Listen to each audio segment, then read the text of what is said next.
It's 9:30 now, so I think we'll start on time. There may be a few latecomers. I'd like to welcome you all to the last session of the Battle of Ideas, this Roundtable Rumble. Are the kids all right? I hope you've all had a fantastic conference. My name is Helene Guldberg and I produced this session and I will be chairing it. The session is part of a strand called the Battle for the Classroom. So I'd like to start by thanking the Institute of Education, Institute of Ideas Education Forum as the strand partner and the Parents Forum as the debate partner. What I will do now is introduce the panel of speakers. We've got a great panel of speakers for this last session in the order in which I am going to ask them questions. We're not doing formal introductions as such. I am going to pose questions to the speakers and then we are going to open it up for questions and comments from the floor. Apologies from Libby Brooks, comment editor of The Guardian, who was initially on the panel but for family reasons hasn't been able to make it this weekend. So the order in which the speakers are going to answer the questions is first of all Paul Flatters, who's Chief Executive of Trajectory and a social researcher. I first came across Paul when he did a Radio 4, part of the Radio 4 series, Forethought, on children that have never had it so good. And I was very interested in his views on that. He will be followed by Kevin Rooney, who's Deputy Head at the Sixth Form Queen's School, and I think quite a few of your pupils are here, are they, today. He's founder of the Institute of Ideas Education Forum and has written a number of very interesting and provocative pieces on education, which is why I invited him onto this panel. And last but not least, Harriet Sergeant, who's a research fellow at the Centre for Policy Studies and who's written this very interesting book. I haven't quite finished it, so I hope she's not going to spoil the ending, Among the Hoods, which I would encourage you to read. So, over the last, particularly I think over the last 5 years or so, there have been numerous reports and books and surveys published and written and discussed in the public arena that very much portrays a very negative view of children. There was Sue Palmer's Toxic Childhood. There's the UNICEF report on children's well-being, which is quoted ad nauseum in the press as evidence that Britain and America are the worst places to grow up in the industrialised world. There's the Children's Society report and many, many more. And the general message that we are given today is that children are unhappy, they're messed up, they're stressed out, they're obese, they're abused, they're antisocial specimens. So what we really want to discuss here this evening is are things really so much worse for children today? And what kind of things have changed for the better and what kind of things have changed for the worse? So I wanted to kick off with Paul because, as I said on this Radio 4 programme and on the BBC website, he argued children have never had it so good. I think was the title of the article. So, Paul, just a few comments on what basis do you argue that things have never been better? Because that's really not what we are told generally within the media, is it? Absolutely not, and I hope we get to talk about why that is. I do think that children are about it so good. I think childhood has probably never been better. What do you mean by better? Happier, healthier, safer, creating children who are more likely to live enriched, rewarding adult lives, as well as enjoy their childhoods. I also believe that today's children face unique problems that no other generations of children have faced before. Cyberbullying very obviously couldn't take place before there was a cyberspace to bully in. Obesity is a big issue. I think one of the problems with that doesn't get enough coverage is the terrible design of neighbourhoods and the paranoid parenting which prevent the kids going out to play. And the social pressure that very young children have in schools in terms of having to jump through hoops to get through their SATs and all those sorts of things at a very, very young age aren't very good. So there's that. A significant minority of kids in the UK live in poverty. That's not great, obviously. A tiny minority, effectively tiny minority, lead absolutely wretched lives of neglect, abuse, and violence. And I believe more could be done to tackle the issues for that group of children. Having said all that, I still think it's possible to argue that there has never been a better time to be a child, because what were things like in the 1950s, the 1970s, and the 1980s, Victorian childhoods, and some of the things that I would emphasise that don't get picked up by the media. I do a lot of research into family relationships, and particularly longitudinal research. I think it's very hard not to argue that over time, and not for everyone, but for the majority of people, family relationships are getting better in that there's more tolerance, there's more talking, there's what most people would recognise as a better quality of relationship between all family members. One of the things that's very close to my heart, I'm a parent of 3 boys, is how the role of fathers has been completely transformed in the last generation. I occasionally indulge in a very unusual branch of social research called time use studies, which actually asks people to fill out diaries, or increasingly ask people to wear GPS devices so you know where they are and what they're doing. And all that research, is supported by a fantastic group of people at Oxford University, suggests that the current generation of fathers spend 3 or 4 more times, as much time with their kids as they did in previous generations. So there's all sorts of, kids are palpably healthier, obesity notwithstanding. Nobody's forecasting that life expectancy, no seriously forecasting that life expectancy of this generation of children is going to go down, it's going to go up. People talk a lot about the relationships that kids have with new media and the internet, and that's nearly always negative, that somehow games are turning kids' brains into mush, that they're not forming proper friendships. And I'm not making this up. Very respectable people like the Children's Society argue this sort of stuff on the basis of very, very clear evidence. One of my favourite ones, the headline in the Daily Mail, it had to be the Daily Mail, didn't it? The internet is creating a generation of lonely children. That headline was based on a survey of 100 teachers. Absolute nonsense. No grounding for saying that whatsoever. As opposed to what I think more serious research would show, the Institute of Education Centre suggests this, that how actually the new information technologies that are available to kids these days are incredibly enriching. There's a diversity, a huge range of information and ideas and creativity at people's fingertips that somebody of my age could not have possibly imagined. So there's a whole host of reasons to say what is better. Okay, so you do argue things have never been better, but you do actually list quite a number of concerns about the state of modern childhood, and we might look specifically at some of them later on. But Kevin, from your experience as a teacher, I mean, do you think children are messed up, antisocial specimens? I mean, what do you think about the broader you have to be careful, I suppose. Yes, looking at those students. No, in all seriousness, first of all, I must stress I'm not a social researcher, so it would be fair enough for people to challenge me in a few minutes and say, well, your points are not based on statistical evidence and data and all that sort of stuff. But no, Helene, I think my experience and my impression, not just my experience in the school where I work, but reading and thinking about it, is that the kids are absolutely not messed up. And I think that the problem is that we take the model of a damaged kid, and there are some kids that are from very, very, very damaged families or dysfunctional families. I would probably put that at much less than 0.5%, but it's extrapolated and it's held up as the average model of what a young kid is today. I think that sort of mentality sort of is important in the education, the way that we have to treat kids. I've done a very honest scientific survey because I knew I was speaking, and I teach in the biggest school in Hertfordshire. There's 1,800 kids, and I walk through the fields when I'm doing my lunch duty this past week and a bit, and through the corridors in the library. And all year 7 and 8 students, I've said, come here, and I've gathered them around in little groups of half a dozen and say, are you messed up? Has anybody got problems? And they all sort of laugh and all, they go, no, there's no problem. What they all did say was, yeah, but bullying is a problem.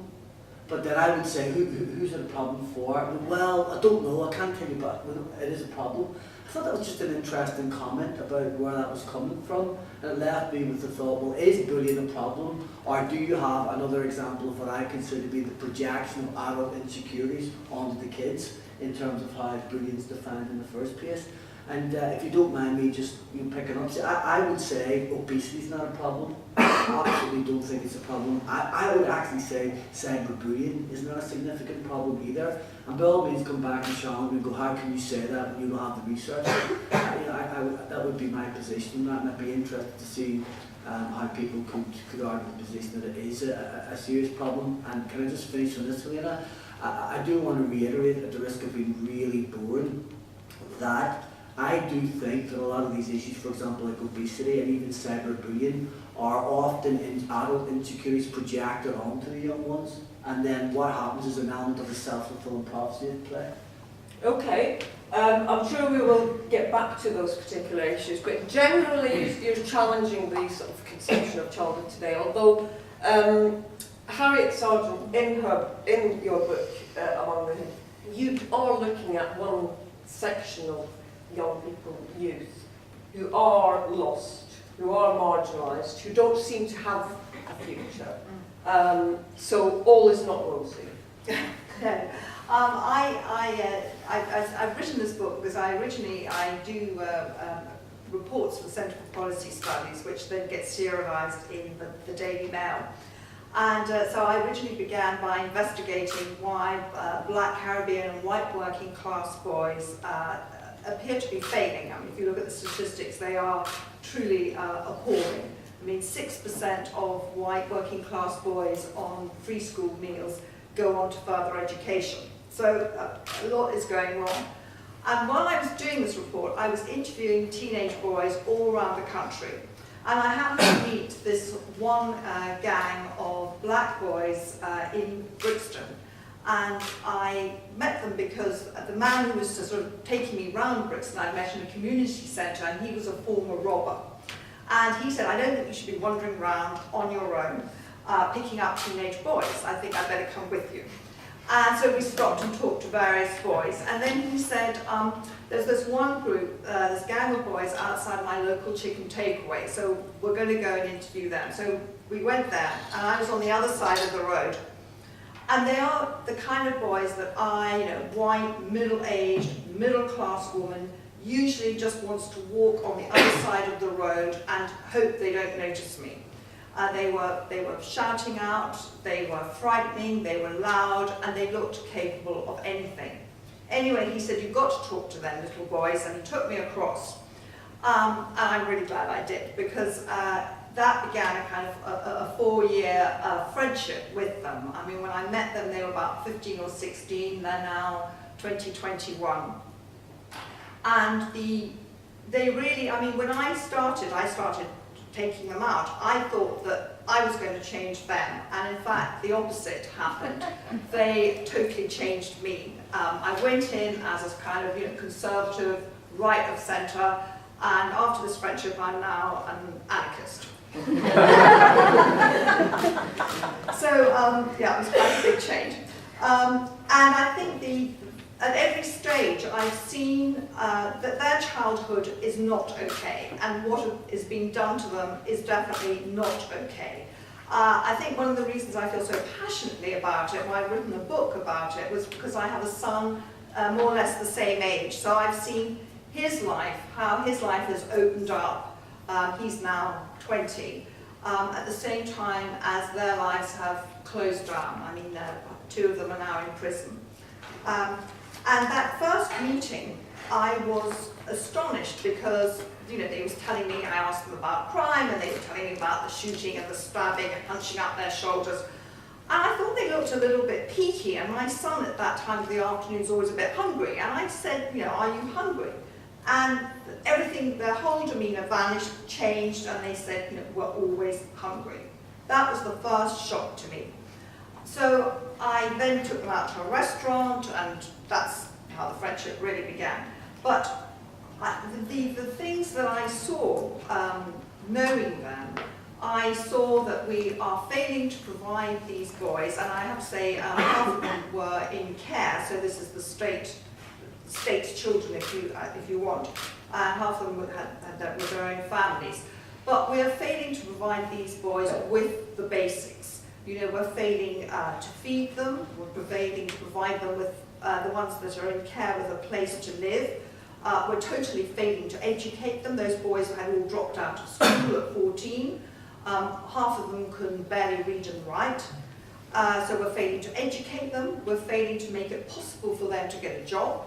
That you barely can understand them. They barely knew how to look at a grown-up.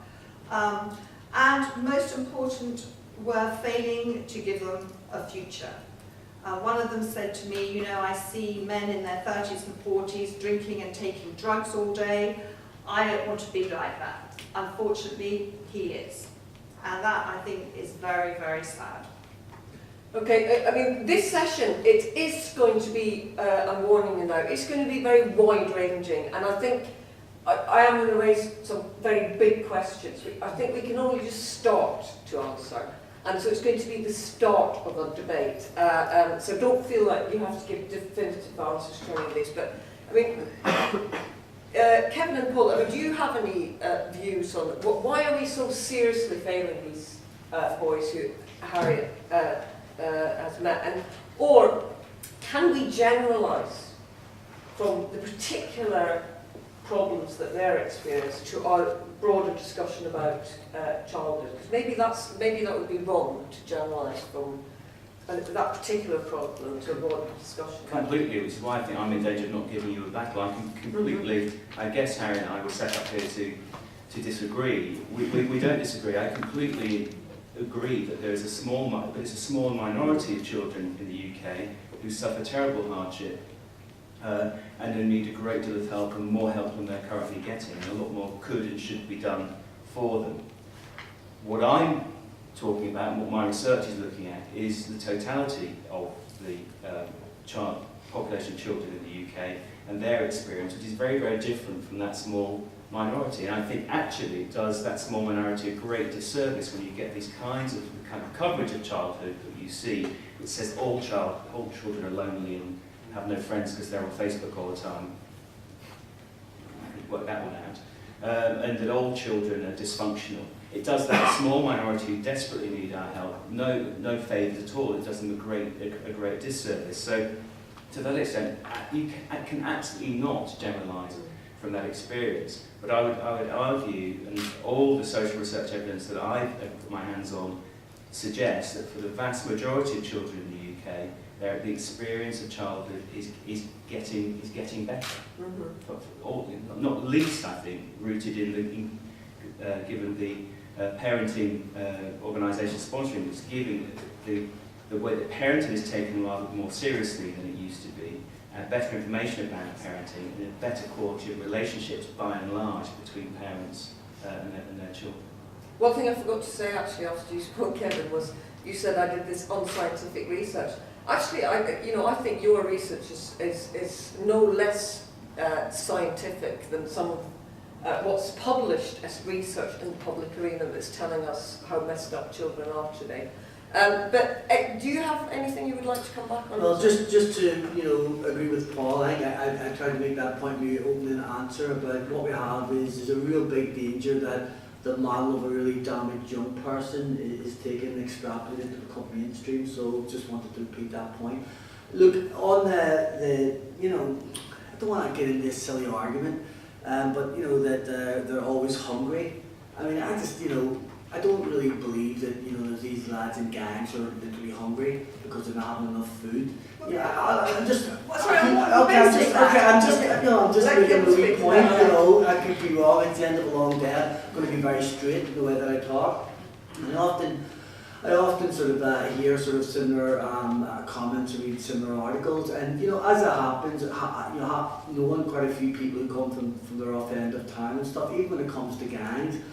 What I find is interesting about lads in gangs is most of them are duckers and divers, and most of them manage to get by. As it happens, who come from really rough areas, and I can get on the more high ground and tell you about my own background and all the sad stories and all where I come from. So I think that, I'm sure that the research that you did into the gangs is very useful and all the rest of it, but I'm not sure that tells us that much about young people in Britain generally. So that would be the first point. And the second point, as it happens, I'm all for, in very poor areas where kids come from the rough end of town, let's build good houses. Let's give people good jobs. And what you get is you never actually get a conversation about trying to change the big picture. And so it's almost as if then it's at the level of let's intervene at some psychological level or whatever to help these young people. A lot of people suffer poverty in this country and have all sorts of problems, but the vast majority are nonetheless damaged as a result. Did you want to come back on? Yeah, because it seems to me this conversation is going.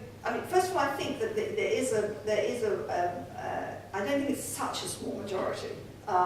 I think, when you have, for example, a third to a half of black, Caribbean and white working class boys, that means on school meals, are failing, for example, have a reading age of 9 or below, that to me is not such a small majority. That to me, and especially if you remember, this is especially important because half of all prisoners have a reading age of below an 11-year-old. So that doesn't speak to me of being such a minority. And anyway, it's a fairly important minority because, frankly, they're the ones that are committing an awful lot of the crime. So the fact that they're in prison. So I don't think it's such a small minority. That's my first point. And then just to try and get, sort of me saying here, well, otherwise we're just going to have an argument that goes round and round. But to try to find things of common ground. You were talking about parents and about fatherhood being more valued. Well, I think fatherhood actually, the opposite has happened with this, to my children's generation, is that fatherhood, on one hand, fathers are told they have to take more and more responsibility for their children, being more involved with their children, and yet so many fathers are not involved with their children, often not for their own, not their own fault at all. Because the mothers, because of the divorce rates, I think this is the single thing that has made this generation of children's lives deeply painful, which hasn't been mentioned by either of you, which is the divorce rates. And the fact that children lose touch. I think it's something like 1 in 5 children 2 years after a divorce are not seeing their fathers anymore. That's quite a big number, and that's quite a large issue. Fantastic, we can have a battle. Yeah. Parents, yeah. So are parents to blame? Or fathers? Divorce rates. Divorce rates are coming down. Just by the way, with all of this, I could agree with you. Just let's start from a point of agreement. There's a small minority or a medium-sized minority, whatever it is, it's too many kids who are the subject of living that way, and more should be done to help them, full stop, whatever the size of the group. But is that group growing in number or is it shrinking in number? And all the evidence suggests that over long periods, the number of kids living that way is shrinking as a proportion of those people of that age, because numbers of children vary. So whatever the proportion is, it's too big. But actually, I think for all of these things, it's coming down. You say 6% of white working class boys get to university. Well, it's not that long ago that actually only 4% of all boys and girls got to university. It's now 40%. And, wait, so when? But going back, there's progress. It's 3% in the 70s of girls. Post-Second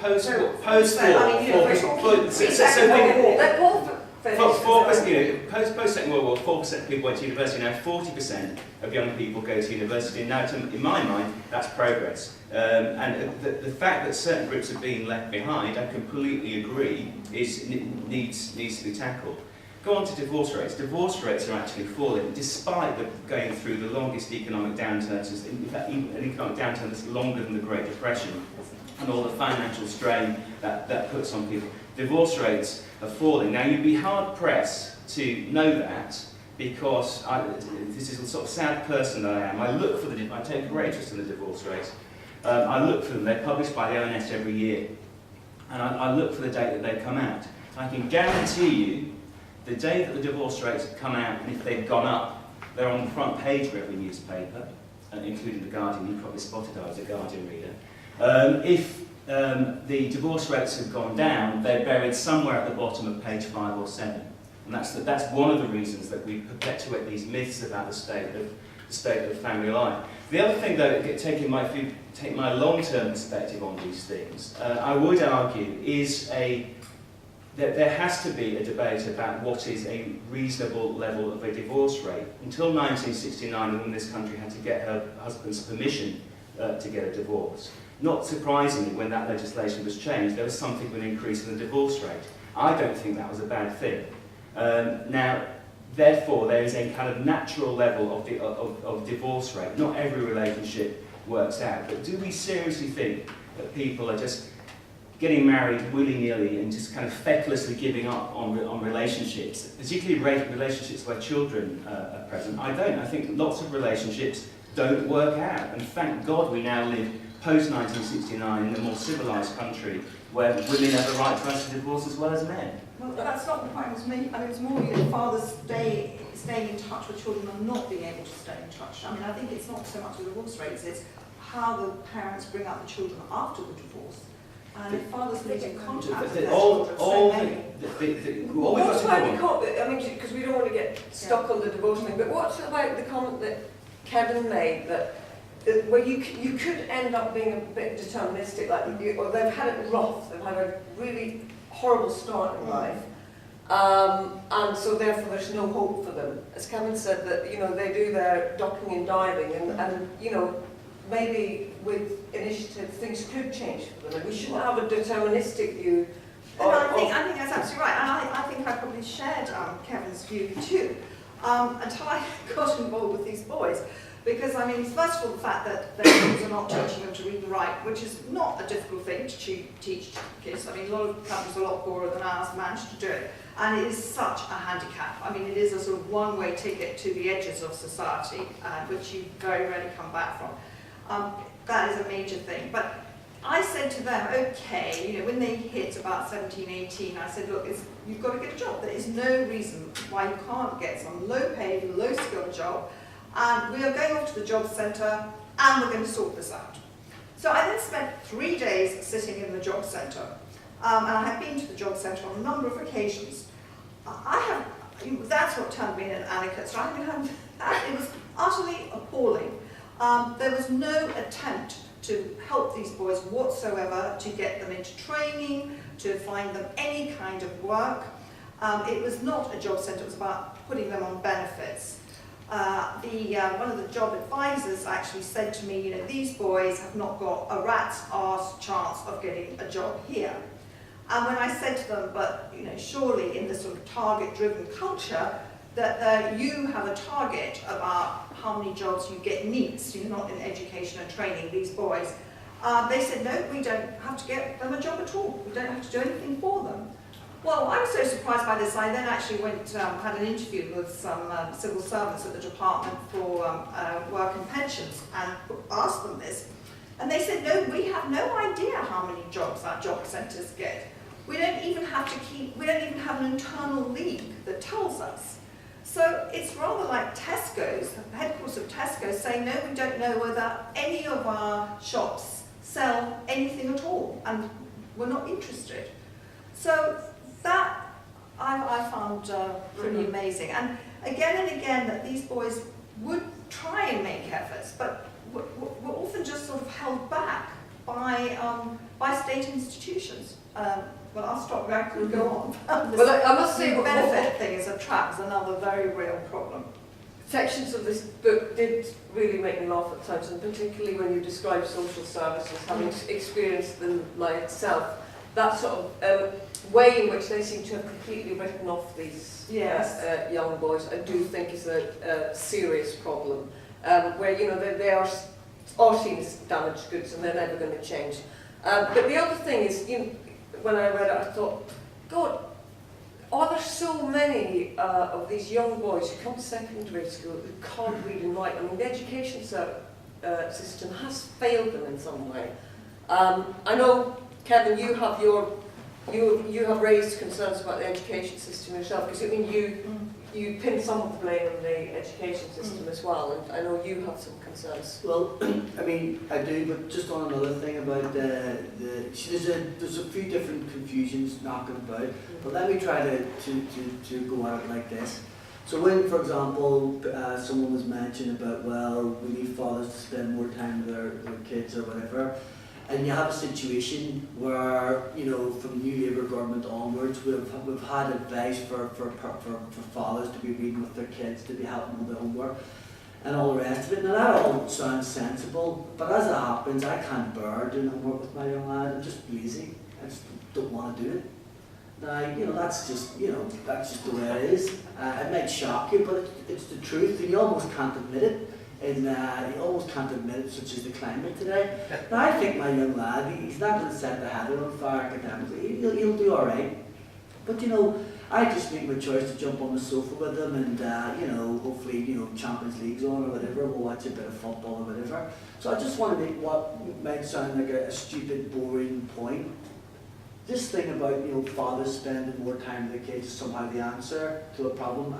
I don't accept. And I also think we're back to this problem where you're talking about a very, very tiny few kids that are damaged or dysfunctional, and somehow it becomes extrapolated right across to the mainstream.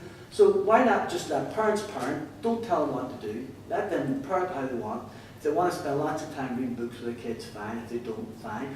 And why not just let the teachers teach? And I agree with Harriet about the point, you know, if there are kids that have a reading age of 7 or 8 or 9 or 14 or 15, that's a problem. And the buck stops with the teachers in the schools.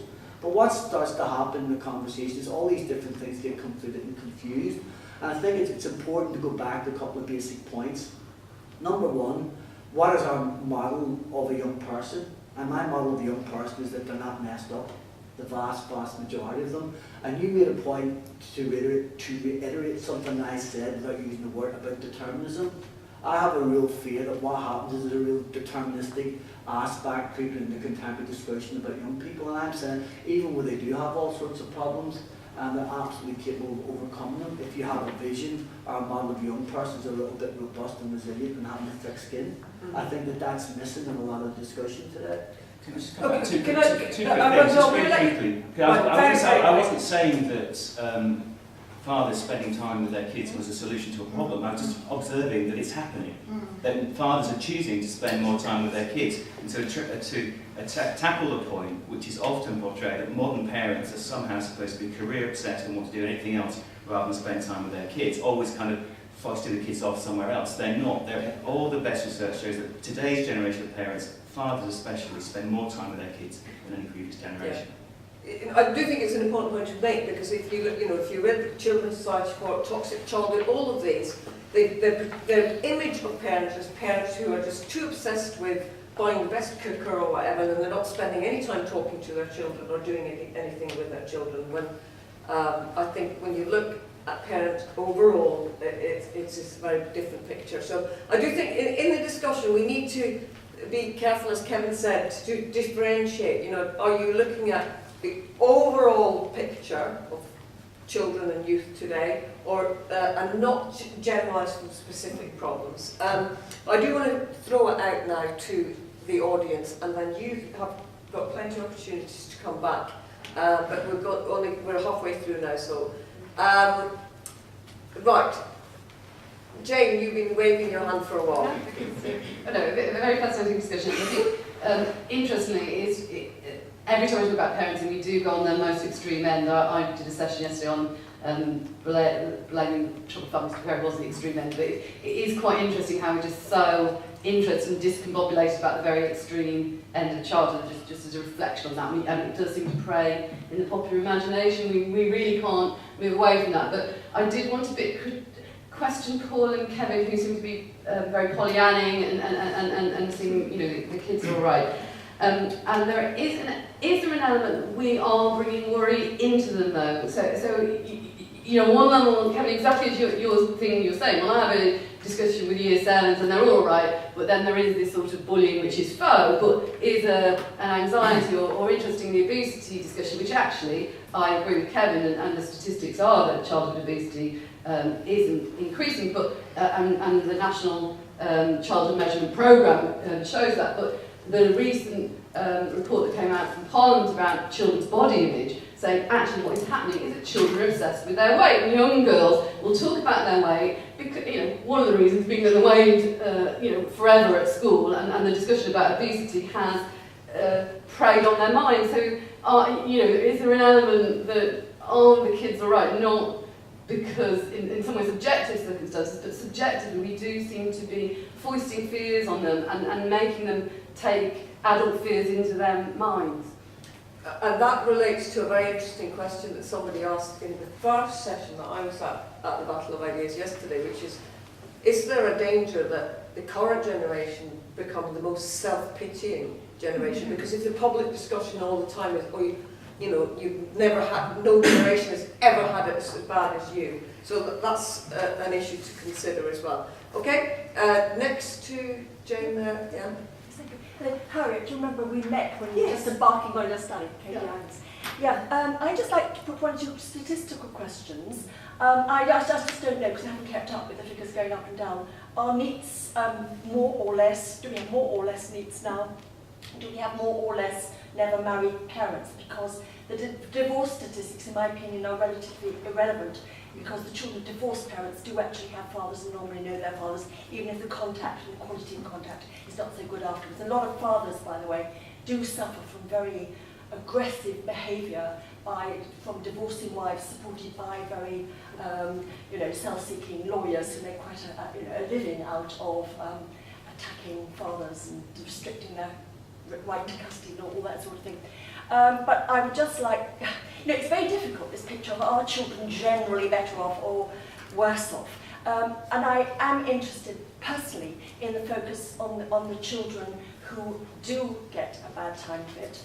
I am particularly concerned about the literacy levels at our local, one of our academies. Over 50% of the children going in have reading ages under the age of 9, going down to 0. And I know this personally because I've worked with the children in there. This is a very big problem. And there are, in this sort of section that Harriet is looking at, and I happen to be very interested in this section of the population myself, these children who do get involved in crime, there is this business of, the baby fathers and the baby mothers, and I've had conversations with men who praise the various mothers of their various children. They grade them according to how good they think they are, and it can be very difficult for children having such fathers. By the way, such fathers are not necessarily wholly bad fathers, and either a lot of them do actually care about their children, so it's difficult to make great generalizations. But certainly in that section of the community, there are problems, and I think we should be looking at them, even if, I don't know, statistically they are lessening, or of course they're in a minority, they're self-evidently in a minority, but I think we should be very concerned about those children and consider how we should address the issues. Okay, I'll take 3 or 4 comments first, and then you can come back on them. So there's a person at the front here, and then back to... Yeah, there's 2 issues I would like to raise. First of all, I think personally that children are to a certain extent protected nowadays, to come back to your point. And I completely agree with, for example, things like communication is often, between children, is often classified as bullying by others. And I think it's not always, it's quite often part as normal communication within a group and will sort itself out. Of course, no bullying I'm completely against, but there is this grey area, I think, in which kids are overprotected.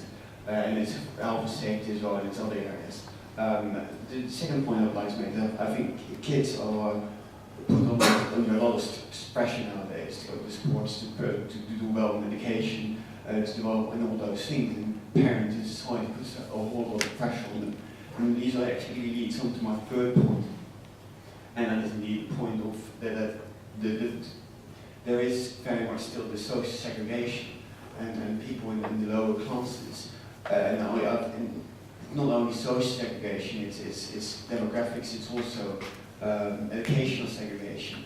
I'm from Holland myself, and we only have publicly funded schools, only state schools, and which means that people from lower backgrounds, they will have their networks, they will go to parties at people that are not in their social norm, and they will see what people sort of do. They will also pick tricks. They will see, hey, that kid, my friend is working here, and he sort of got that job because he sort of did this and this and this, and he knew that person.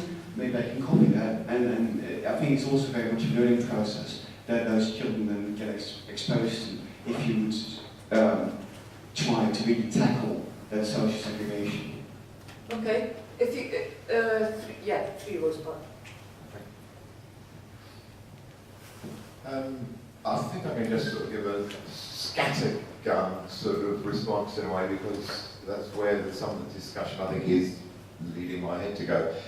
In that there seems to be a general agreement that for most it's okay, and a general agreement that for a few it's terrible. So in a way, what are we talking about?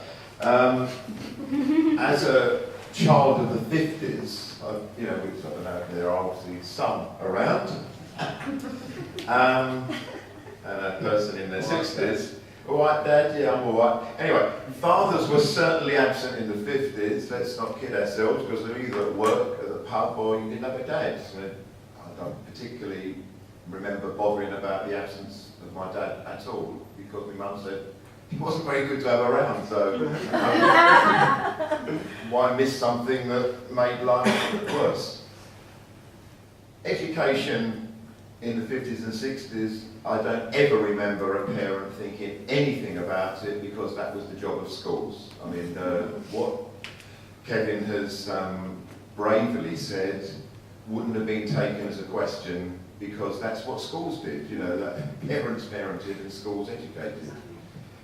You talked about the reading age of 9 as being this terrible thing. I'm not suggesting for one moment I want kids to have a reading age of 9, but it doesn't mean they'll probably be able to read the sun.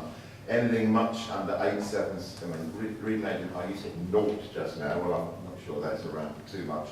But a reading age of 6, 7 or 8 might be a bit concerning. But once you get to 9, it's a bit like you said earlier, you can survive, you can bob and weave, you can get by, you might not become a genius. The sun's about 9.5, I believe. I think the main issue is poverty, lack of jobs for many people. And until we can deal with that, I'm not sure that we're resolved. It's so easy to think of electronics being, the curse, and certainly I thought it about 2 hours ago when I was at home, because I come here a bit late today. But then I look at my son and his iPhone, and he's actually reading a hell of a lot.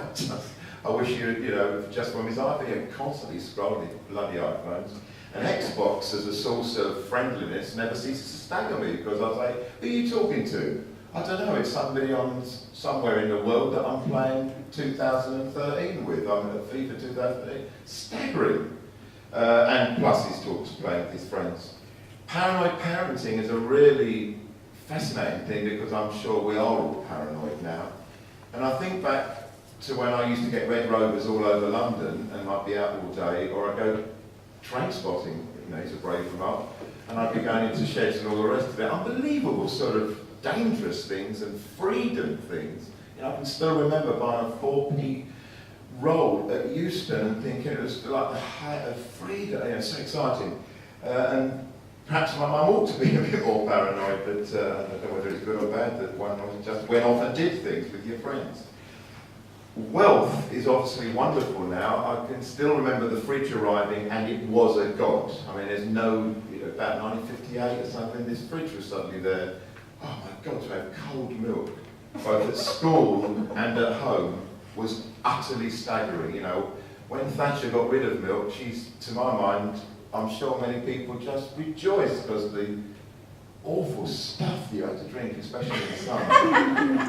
We see all this cream at the top. Oh my God, it's really frightening, throw it in the bin. I mean, all these are truths of life that perhaps have been forgotten. I'll finish in a second. I do think it's an interesting point about divorce rates. Obviously, you can only get divorced if you're married in the first place, and I'm a bit worried about these figures, because perhaps people haven't got married to get divorced, which is slightly what you were saying.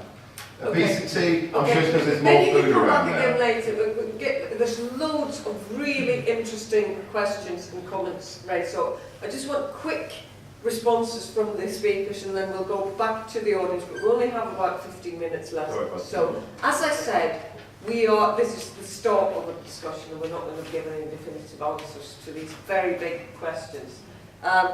Because I think the comments from the audience are very good, and also from you, that there are things that have changed for the better, and there are some things that have changed for the worse. So it's really like disentangling what has changed for the better and what has changed for the worse.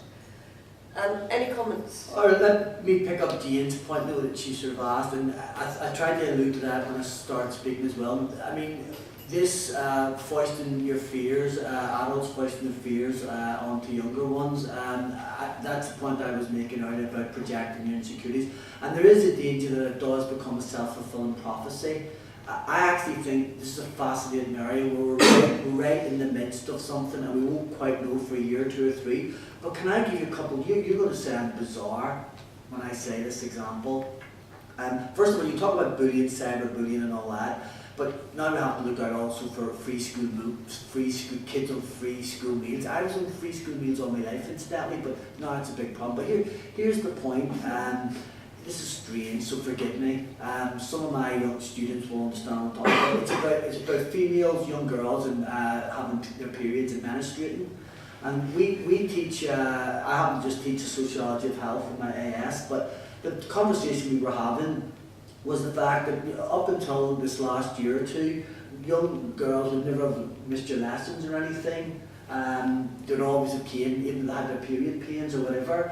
But what's started to happen the last year or two, and it's really starting to avalanche, is that a lot of girls are missing their sixth form lessons because they have period pains. And in the sociology of health, we were trying to work out why that was, and it was a good debate. Some of the girls will disagree with me here, Elaine, I want to take my students in. And the point was, I was trying to make the point that I think the problem here is that it's a failure of the socialization process in terms of how we're bringing up young people, that we're basically bringing them up very thin-skinned, and because of the therapeutic sort of ethos and the touchy-feely approach, basically what I think has happened is a lot of our young people are picking that up, and in different ways, there's not that much expected of them, and it manifests itself in all sorts of excuses for not meeting the standard of work expected, for not turning up the lessons expected. And I only use the menstruation point because we do the sociology of health and some of the students, and I've discussed it. Most of them disagree with me on this, a couple will agree with me, and it's little things like that, Jane, which might sound strange,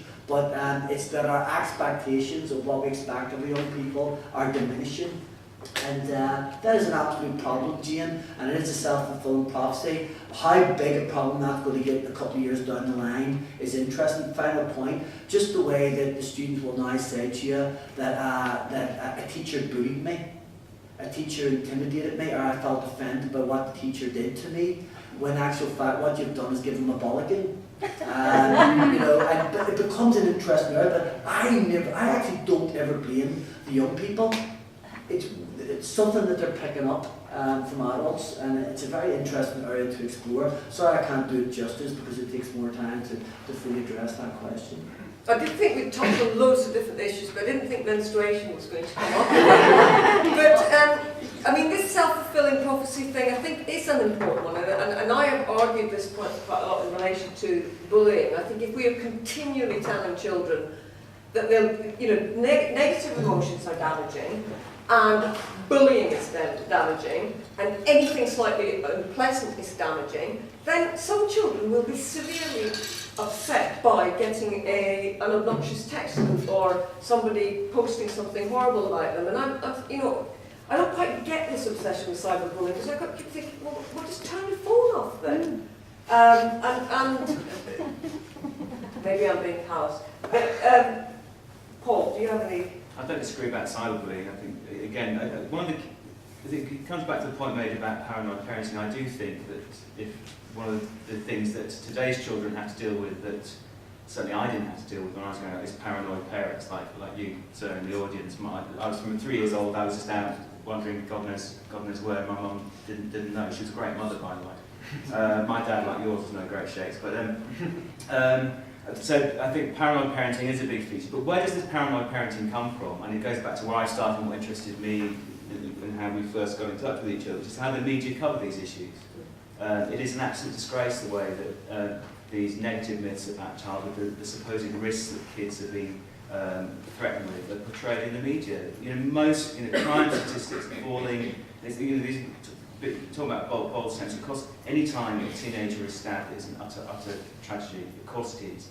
But these things are not happening more often. In fact, if anything, violent crime is coming down. It's the way these things are portrayed that's a big issue. Also, we just don't build neighbourhoods in a way that allow kids. I was leafing through a book the other day, which was probably from the 1950s. And it's a big picture of a street. It was Family and Kinship in the East End of London, Wilmot's book.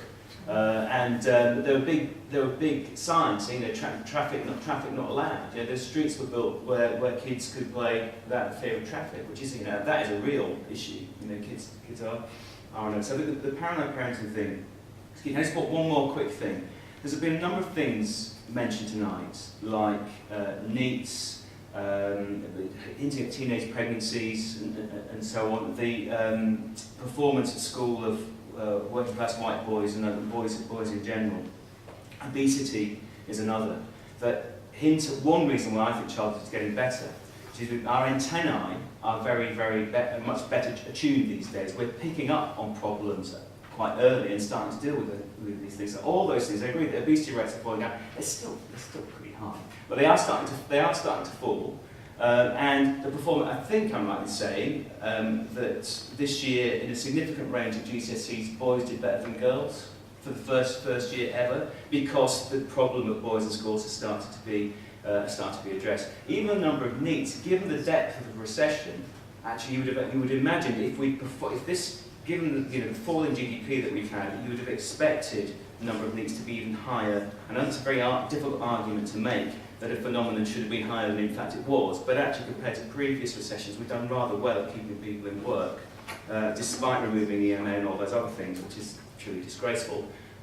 So our antennae on these things are quite well attuned, and we're tackling problems quite effectively, quite early on. Yeah, I have to disagree with this. Just the fact that, first of all, that you're talking about violent crime falling. It's not falling amongst one group, which is teenagers. You talk about unemployment falling. It's not amongst one group, which is young people. I didn't say it's falling. I said something quite different. Okay, well, that's one thing. The other thing is that violent crime is going down. Well, one way whether we are not protecting our children, I think this bullying comes into it, and I've seen both with my son from a very different background and from Tuggy Tug, the leader of the gang, is that for teenage boys going out around London, they get beaten up quite regularly. This is whether they're from middle class backgrounds or whatever background. And this is just taken as, I remember an American neighbour just getting hold of me saying she could not believe that people were so relaxed about this, and that she didn't think her son being beaten up age 14 was a rite of passage that she was willing to accept. And certainly this is even much worse amongst a lot of boys, which is grown, which they cannot move outside a small number of streets without being in serious danger. And they don't feel that adults, I have a friend who's a teacher assistant, and he was telling me, he was trying to tell, I had the same thing, every time I wanted to take those boys out, I actually had to drive down to West Norwood, pick them up in the car and take them out. Because they were using minicabs. Here they work for no money, but somehow they got together money to use minicabs because they couldn't go on public transport. This meant that they couldn't take part in summer camps, they couldn't get extra tuition, and they feel that grown-ups are simply not there to protect them. This to me is really outrageous and goes far beyond little talk about bullying in schools. This is a major problem. Okay. Last very, very quick. We've got 5 minutes left, that's it. I mean, I'm very curious to hear whether any of the young people in the audience have, you know, what they think about what's being said here. So could you make your points as quick as possible, and then the speakers will come back with less than a minute each, yeah? Yeah, I just want to say that I think society nowadays stereotypes kids quite a lot, and I don't think every kid in a gang or whatever turns out bad and doesn't get anywhere in life, because I know quite a few people who have been, say, gangs, and they've turned out fine and they're doing well in life. And yeah, I just think society shouldn't stereotype so much, because there are loads of kids who do good, but media always focuses on the kids who do bad. So. Okay. That was nice, short. So any other short comments like that? I'd just like to say something about like stereotype, like just the boys. Don't you think that some of the girls are actually in gangs as well? Yeah, I can talk about that, but I just haven't had time. Okay, we have to talk about the girls. Okay, the guy behind. Yeah, about your point where, you know, boys are restricted, they can't go to certain streets or whatever, or certain neighbourhoods because they'll get stabbed. I mean, that's just gang, that's always been around, and that's just the problem with gangs. That's not really the kids, it's the problem, the gangs are the problem. And I think I want to pick up on about bullying and cyberbullying, this whole thing that maybe because we're telling the kids, you know, you're getting bullied or you're getting cyberbullied, they're thinking, oh, you know, I'm getting bullied, this is a big problem. Maybe, say if we didn't tell them, if bullying wasn't, you know, such a big thing, maybe they'd think like, that guy's just a bad person. They wouldn't think, oh, I'm getting bullied, you know, there's something wrong with me. Okay, I really don't want to run over time, having given the last chair such a dirty look for running over time. So, the speakers will now have just 1 minute each, and that's it. And we will be able to carry on the discussion in the bar on level G afterwards. So, please come and continue the discussion. So, Harriet, Paul, and then Kevin. Any last thoughts? No more than a minute. I disagree with, as you may have guessed, with these two gentlemen. I do think that childhood is very different now than it has been, and I think it is a lot less pleasant, a lot more stressful. And I think that for the reasons why, that there's a certain segment of these boys who are having a pretty bad time, and you have that at one extreme. On the other extreme, you have sort of middle-class children who are under tremendous pressure. I've seen with my own children, to pass exams. They have exams every year. They're doing something like almost 3 hours homework a night. They're having to get A's to get into university, and we just all expect them to do that. So on both levels, both extremes of society, I think that we have not doing our best by our children, not helping them to be healthy and happy adults. Excellent. 50 seconds that was. So, Paul? I think at one level the answer to this question is quite simple, and my research in this area suggests, I think in some ways, I think I've been quite open that I think some things are possibly worse. Certainly the power of parenting, I think, is worse. But there are lots of things that are better, and I think you kind of do pros and cons, or I do, tot it up in my head, and what I do apply to it is a kind of Maslow hierarchy of needs approach. You know, those problems we have now are much more kind of top end. It's not about survival and shelter and food and all those things. So I think on that basis, it's undeniable that not, you know, kids are all right in a way, not the best title for this, but it's getting better. And as I say, where I come to this is just absolutely appalled by the failure of that message to get across. It's certainly different. I take Harriet's point. Childhood today is incredibly different to my childhood, but different.